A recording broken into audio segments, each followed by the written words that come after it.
They told me to paint my garage, so I painted it, every single color. Let me back up. I bought this house in an HOA neighborhood 2 years ago. Beautiful property, great location, but the garage was falling apart. Original structure from 1987, rotting wood, leaking roof, completely unusable. I'm a carpenter by trade. I decide I'm going to build my dream garage. I get all the permits from the city. I submit my architectural plans to the HOA. They approve it. Everything's official and legal. I spent 6 months building this garage.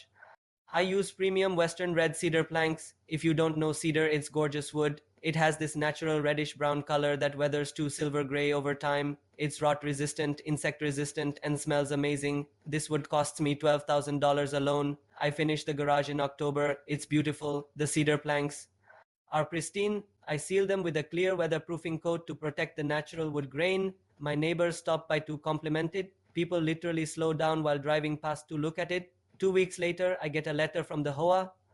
Dear homeowner, your garage structure does not comply with community aesthetic standards. All external structures must be painted to match approved color schemes. You have 30 days to paint your garage in an approved color or face daily fines of 100. I'm furious. I call the HOA office immediately. I get Karen, the architectural review committee chair. My plans were approved. I say, you signed off on everything. We approved the structure, she says, all condescending. We didn't approve leaving it unpainted. All garages must be painted. It's cedar. It's supposed to be natural. That's the whole point of cedar. The rules are clear. Paint it or pay the fines. I hang up and pull out my HOA covenant documents, all 89 pages. I start reading. I'm looking for the exact language about painting requirements. Page 47, section 12.3. All external structures including garages, sheds, and outbuildings must be finished in colors selected from the approved HOA color palette. There it is. I have to use colors from their approved palette. I flip to Appendix C, approved color palette, and I start laughing. Because whoever wrote these rules was an idiot. The approved color palette includes 47 different colors. Everything from beige and gray to bright red, sunshine yellow, ocean blue, forest green, and yes, even hot pink and purple. The rules say I have to use colors from the approved palette. They don't say I can only use one color. They don't say the colors have to match. They don't say anything about which colors go where. I just found the greatest loophole in HOA history, part 2 of 500 words. I spend the next 3 days planning my revenge, and it's going to be glorious. First, I make copies of the HOA covenant, specifically section 12.3 and appendix C. I highlight every relevant section. I want ironclad documentation that I'm following their rules exactly. Then I go to the paint store. I bring the HOA's approved color list. The guy at the counter looks at me weird when I start ordering. I need 1 gallon each of fire engine red, sunshine yellow, ocean blue, Kelly green, royal purple, hot pink, and tangerine orange. He raises an eyebrow. That's quite a combination. What are you painting? My garage, it's going to be spectacular. I spent $340 on paint, all premium exterior latex, guaranteed for 15 years. If I'm doing this, I'm doing it right. Saturday morning, I start painting. I divide my garage into 7 vertical sections, each about 3 feet wide. Each section gets its own color from the approved palette. My wife comes outside with coffee. She sees what I'm doing and nearly spits it out. Are you insane? The HOA is going to lose their minds. They told me to paint it using approved colors. I'm using approved colors, all of them. At the same time, the rules don't say I can't. She laughs so hard she has to sit down. This is either the most brilliant thing you've ever done or the dumbest, possibly both. By Sunday afternoon, it's finished. My garage looks like a rainbow exploded on it. Red, orange, yellow, green, blue, purple, pink. Each color perfectly applied, clean lines between sections, professional quality work. It's absolutely hideous. And absolutely perfect. My neighbor Jeff comes over. He stares at it for a solid minute without saying anything. They made me paint it, I explain. He starts laughing. Oh man, Karen is going to have a stroke. That's the idea. Monday morning, 7:45 a.m. I am having breakfast when I see Karen E's Mercedes screech to a stop in front of my house. She gets out, sees the garage, and I swear I can hear her scream from inside my kitchen. She's on her phone immediately, probably calling an emergency HOA board meeting. By a.m., I have an email, urgent violation. Notice, your garage paint scheme is unacceptable and violates community standards. You must repaint in a single approved color within 15 days or face fines of $200 per day. I reply within 5 minutes. I attach photos of my garage. I attach copies of section 12.3 and appendix C. I highlight the relevant passages. Dear HOA board, my garage is painted using 7 colors from your approved color palette as specified in Appendix C. Please identify which specific rule I am violating. Each color is individually approved. The covenants do not specify that only one color may be used per structure. I await your response. I copy 3 other board members on the email, and I wait. The HOA goes completely silent for 3 days. Radio silence, no emails, no phone calls, nothing. I know what's happening. They're meeting with their lawyer, trying to figure out if they can force me to repaint. They're realizing I've followed their rules to the letter, just not in the way they intended. Day 4, I get a certified letter, official HOA letterhead, signed by all 5 board members. After careful review, the architectural review committee has determined that while individual colors used on your garage are from the approved palette, the overall aesthetic violates the spirit of community standards. The covenant requires structures to complement the neighborhood aesthetic per section 12.1. Your multicolored garage does not complement surrounding properties. You have 30 days to repaint in a single color or face escalating fines starting at 200 per day. I read it twice, then I read section 12.1. All improvements must complement the neighborhood aesthetic and maintain property values. Vague, subjective, unenforceable. I call my real estate attorney. Cost me $350 for a 1 hour consultation, but worth every penny. He reads the covenants and my correspondence with the HOA, then he starts laughing. This is beautiful, they have no case. Complement the neighborhood aesthetic is completely subjective and unenforceable without specific standards. You used approved colors, you followed the written rules, they're trying to enforce an unwritten standard, which violates basic contract law. So what do? Send them a formal response, cite the specific covenant language, request they identify objective standards for what complements the neighborhood, offer to attend the next board meeting. And here is the key: mention that selective enforcement of vague standards could be considered harassment and might justify a countersuit for legal fees and damages.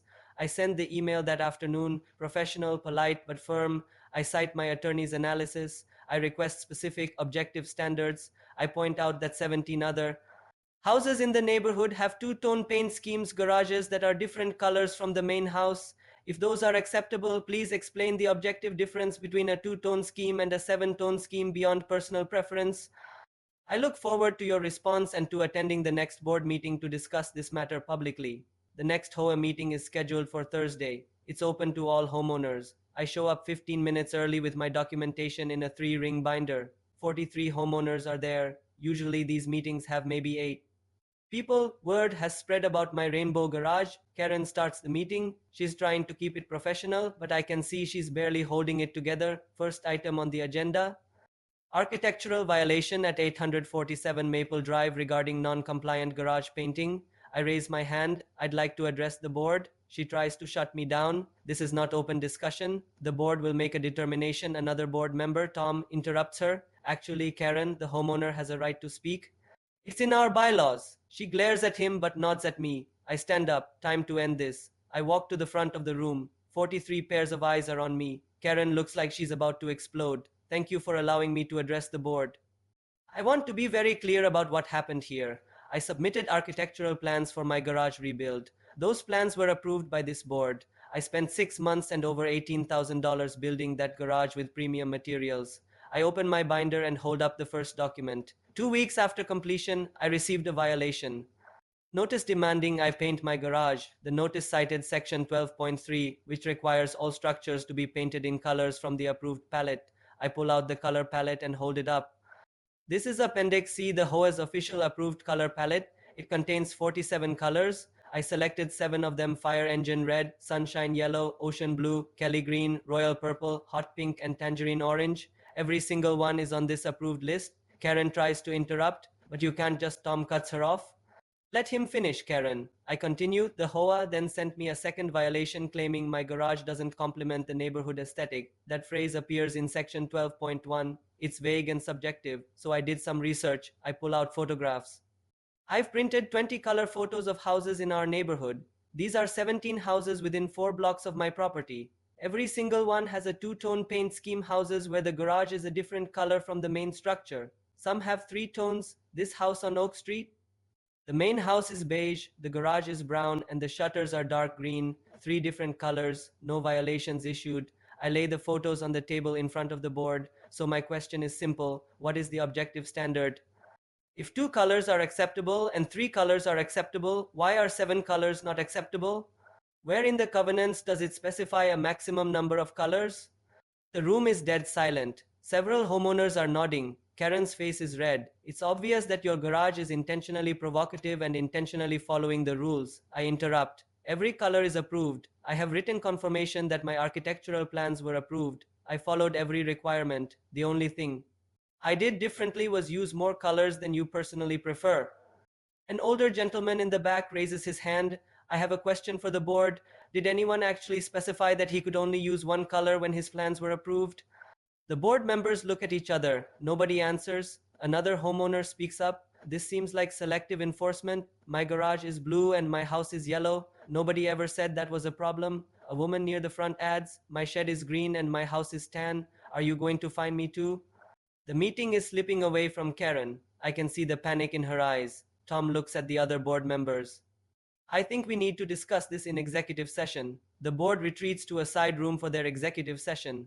I sit down. Several homeowners come up to shake my hand or pat me on the back. Jeff leans over and whispers, dude, you're a legend. Karen looks like she's about to have a heart attack. 15 minutes later, the board returns. Karen won't make eye contact with me. Tom, who's clearly taken control, speaks first. After reviewing the covenants and the homeowner's documentation, the board has determined that the garage at 847 Maple Drive is technically in compliance with the written rules. All colors use star from the approved palette. Therefore, we are withdrawing the violation notice and all associated fines. The room erupts. Some people are clapping, others are laughing. Karen looks like she wants to crawl under the table, but Tom isn't finished. However, moving forward, the board will be revising the architectural guidelines to provide more specific standards regarding color schemes. We will be clarifying that residential structures should use no more than three complementary colors from the approved palette. I raise my hand. Will these new rules be applied retroactively? Tom shakes his head. No existing structures will be grandfathered in. Only new construction or major renovations will be subject to the updated guidelines. So my garage stays as is. Your garage stays as is. Karen finally speaks, her voice tight, but surely you'll want to repaint it eventually for resale value for the neighborhood. I smile. Actually, Karen, I've grown quite fond of it. I think I'll keep it exactly as it is. Maybe add some matching rainbow shutters to the main house. All from the approved palette, of course. Her face goes pale. Tom is clearly trying not to laugh. The meeting adjourns. As everyone's leaving, at least a dozen homeowners stop to tell me they're tired of Karen's power trips. 3 people ask for my attorney's contact information. 2 others say they are going to run for the board in next year's election specifically to vote her out. One guy whispers, I'm painting my shed purple next week. Thanks for giving me the courage. 6 months later, Karen resigned from the board. She sold her house and moved to a different neighborhood. Apparently, she couldn't stand driving past my rainbow garage every day. The new board president is Tom. First thing he did was revise the covenant enforcement policies to prevent selective targeting of homeowners. They now require objective, written standards for all violations. My garage is still rainbow colored. My property value didn't drop, it actually went up 8% when I had it appraised last month. Turns out people like living in neighborhoods where the HOA isn't run by tyrants. And every time I pull into my driveway and see those 7 beautiful colors, I smile. They told me to paint it. I painted it, and I followed their rules perfectly. Never underestimate someone who actually reads the fine print.